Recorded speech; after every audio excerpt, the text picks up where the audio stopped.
Dr. Weimin He, and he's going to introduce one of the most recent handmade woodblock, hand-printed book. Well, not book, it's kind of series of prints. Don't give the game away. Sorry, thank you. And we're very lucky, and we can't have any better person than Dr. He to introduce that to us. And I think he will explain why it is that I wouldn't. And we have Coraline, and she's a Weimin Junior Research Fellow in Queen's College. And I understand that Coraline is researching the racialized and colonial hierarchies of language, which I'm interested in. It's kind of language ideology from a historical perspective, which is kind of my own interest area. So I'll let them to speak for themselves and about objects. So we just go over there. Okay, follow.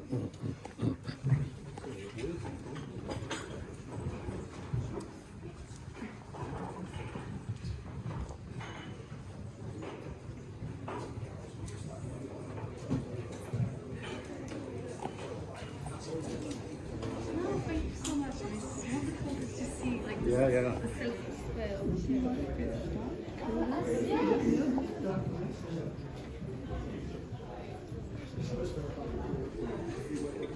Where should I stand? Maybe next to the chat. Yes.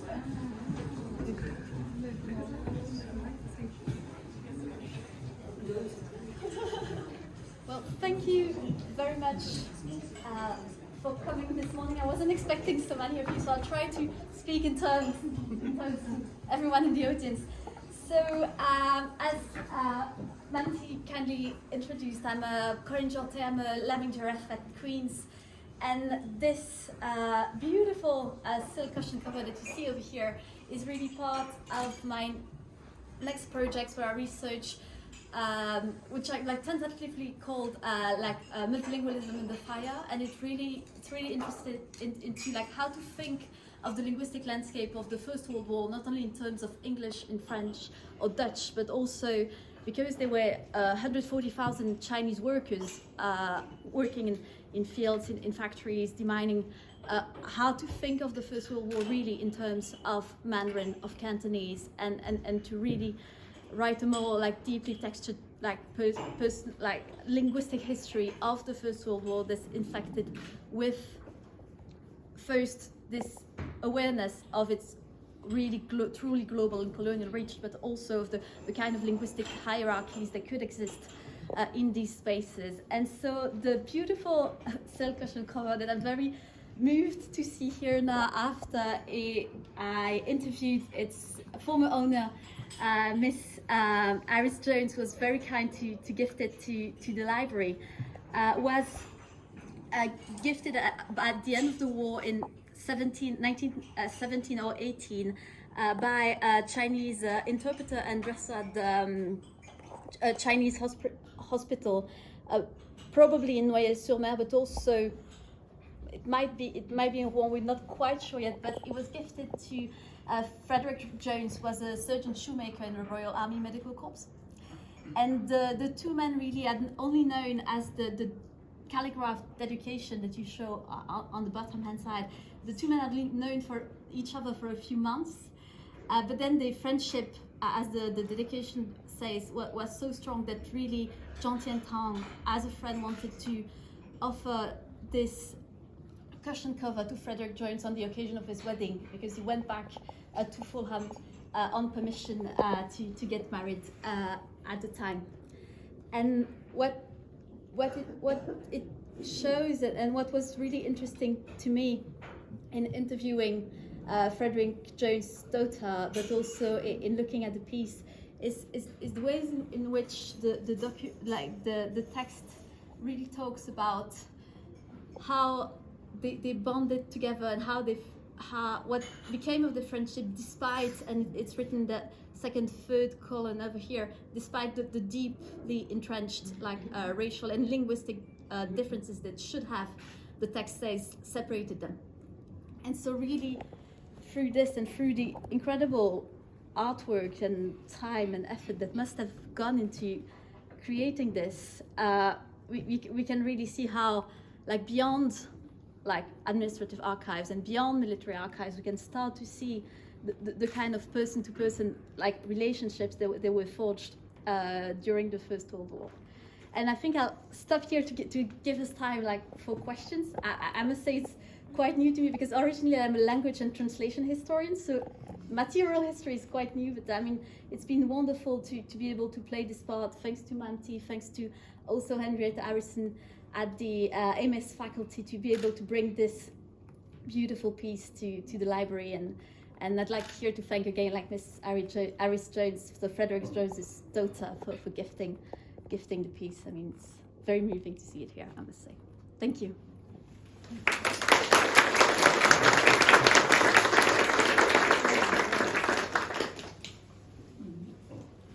Okay, good morning, everyone. Thanks for inviting me. Here is some woodblock prints. It's from a book called The Tale of Hulan River. Here I have some tools, because I'm not going to talk about the literature part. Mainly I will talk about how the book was made, or print were made, because I'm a printmaker. Yeah, basically, you see the difference, the cutting tools. Probably you're familiar with this. This is wood engraving tools. And Thomas Bewick, quite famous, he used those tools. For Chinese printmakers, traditionally use only one, this. We call Quan Dao. Quan means fist. So this is the way of cutting, mostly on kind of date or jubilee or pear wood. This with some holes, but don't worry, it's been treated with some characters. And this has kind of a long tradition. And Chinese printmaking, I think, was invented some more than 1,000 years ago.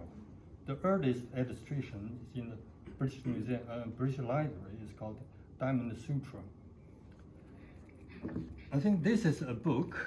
If you want to know more about the history, by David Barker, my supervisor. So some of my work, unfortunately, will be involved.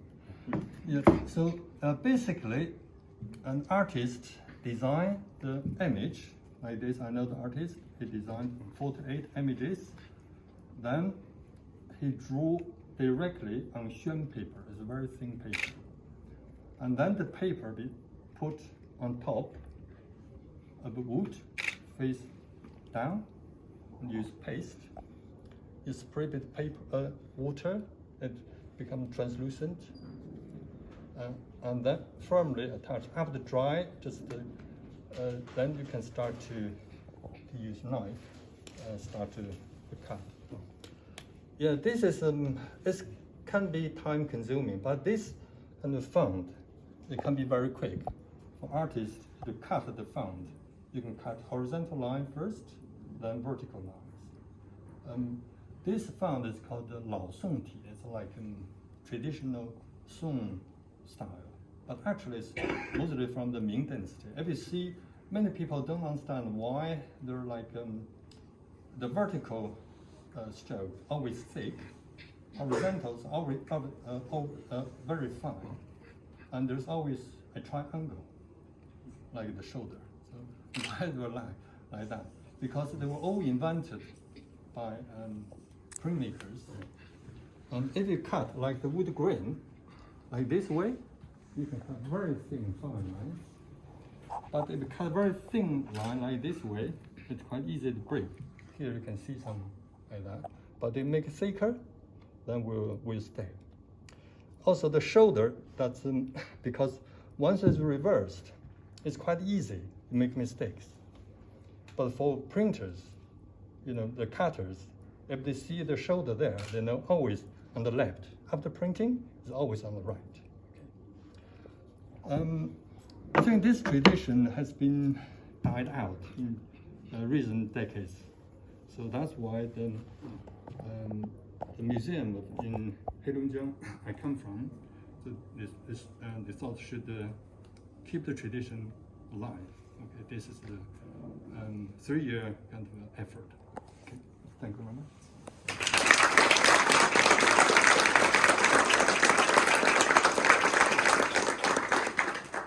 So do gather around, have a close look, and do ask our speakers any questions. So